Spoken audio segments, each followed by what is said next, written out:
Kembali lagi di Cerita Cinta Channel. Jangan lupa like, comment, and subscribe ya. Terima kasih. Bagaimana? Suka tidak suasananya? Farel berbisik sambil memeluk pinggang Aira dari belakang dengan lembut, sambil menikmati hembusan angin yang menerpa tubuh mereka berdua. Mereka sekarang sedang di pantai, menatap laut biru dengan perut Aira yang sudah membesar. Keduanya sedang baby moon, menikmati momen-momen indah sambil menunggu kelahiran bayi mereka beberapa bulan mendatang. "Aku gak sabar melihatnya lahir," kata Farel, kemudian pindah posisi ke depan. Dia jongkok di depan Aira, perlahan mengecup dan mengusap perut Aira dengan lembut. Rasanya tidak sabar melihat hasil keringatnya setiap malam. "Kenapa besar sekali? Sakit tidak? Apa berat?" tanya Farel yang sudah berada pada level bucin plus posesif. "Ya enggak mas, sakit kenapa? Enggak berat kok."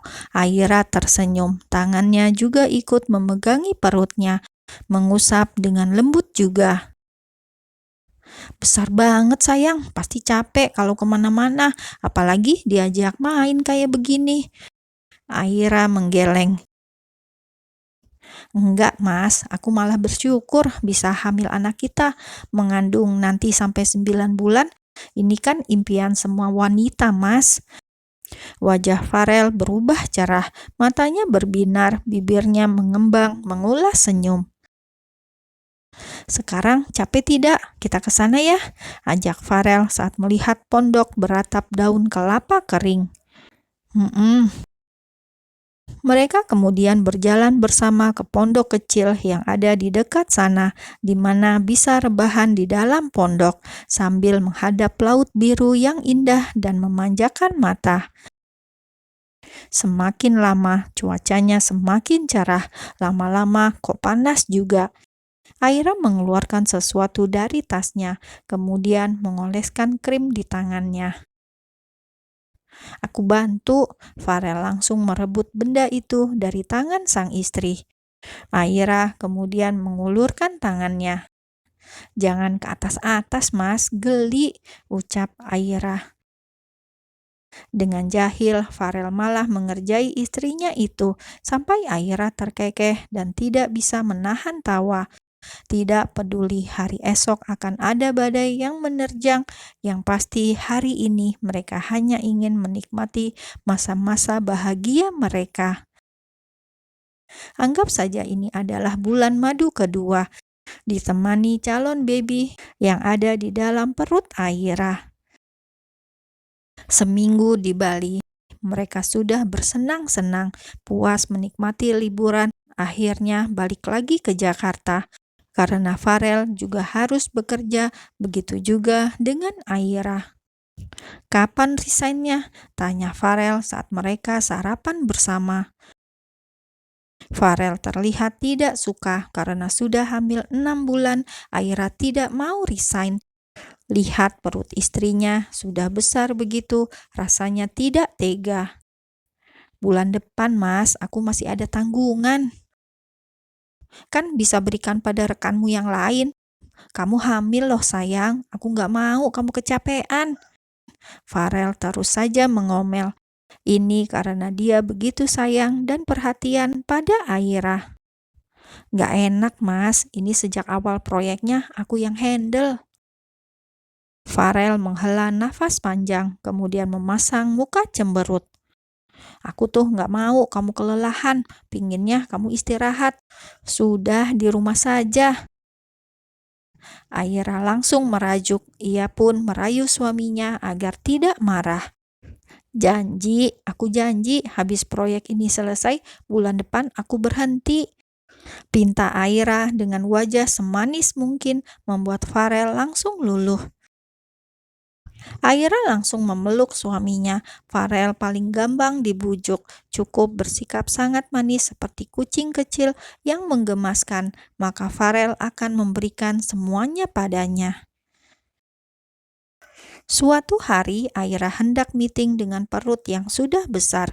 Ia sedang memilih baju yang akan ia kenakan. Ini adalah minggu terakhir dia bekerja. Sudah, pakai itu saja. Memangnya kamu mau TP-TP sama siapa? Cetus Farel yang cemburu. Karena sejak tadi Aira mondar-mandir cari baju ganti, serta berkaca berkali-kali. TP-TP bagaimana? Ini bajuku pada nggak muat, Mas, omel Aira. Farel melirik. Benar sih, baju Aira semua seperti mengecil. Lihat saja perutnya yang besar tersebut. Bibirnya mengulas senyum tipis. Makanya di rumah saja, kamu bebas rebahan sambil pakai daster, celetuk Farel jahil. Itu bukan solusi, Mas, balas Aira. Kemudian terpaksa memakai baju yang modelnya tidak ia sukai, tapi terasa pas kalau dipakai. Hamil besar membuatnya susah kalau pakai baju. Sudah banyak yang kekecilan kalau mau ke kantor. Nah, itu cantik, puji Farel, padahal warnanya nabrak dan norak. Namun Farel malah suka karena istrinya jadi kurang menarik. Benarkah bukannya warnanya terlalu jreng dan norak? Kata siapa? Bagus kok, celetuk Farel sambil menahan senyum. Bagus ya? Aira berputar di depan cermin dan kata-kata Farel seperti mantra karena langsung membuatnya percaya diri. Iya, bagus. Udah, istriku paling cantik. Gombal Farel dan Aira malah senyum-senyum seperti remaja dirayu pacarnya. Dengan percaya diri, Aira berangkat ngantor diantar suaminya. Sebelum turun, Farel buka pintu dulu, kemudian mengusap pipi Aira di depan security. Mas, malu, desis Aira. Malu kenapa? Kita ini pasutri, celetuk Farel. Dilihat orang, bisik Aira. Ada yang salah. Dilihat juga tidak masalah, ucap Farel pede dan langsung mengecup perut Aira. Aduh, di rumah saja, Mas, desis Aira. Iya, di rumah. Nanti malam ya. Ingat kata dokter, biar baby mudah keluar, kita harus sering ciptain jalannya. Bisik Farel iseng membuat Aira langsung menepuk lengannya dengan kencang. Aduh, ya sudah Mas, aku masuk dulu. Iya, jaga anak kita ya. Masuk ke kantor, Aira dicandai para karyawan yang kebetulan tadi melihat momen sweet Aira dengan Farel. Ada nggak sih stok suami kayak Farel di Shopee? Kalau ada mau COD 1. Celetuk rekan kerja Aira yang bercanda. Aira terkekeh, kemudian fokus pada kerjaan. Ini minggu terakhir, jadi harus memberikan semaksimal yang ia mampu. Walaupun banyak yang berharap setelah melahirkan Aira bisa kembali kerja. Jelas Farel tidak setuju. Dia mau istrinya di rumah selalu ada kalau dia pulang. Mereka tidak kurang uang dan kalau Aira mau kerja lagi, mungkin malah akan ditempatkan di perusahaan Farel sendiri.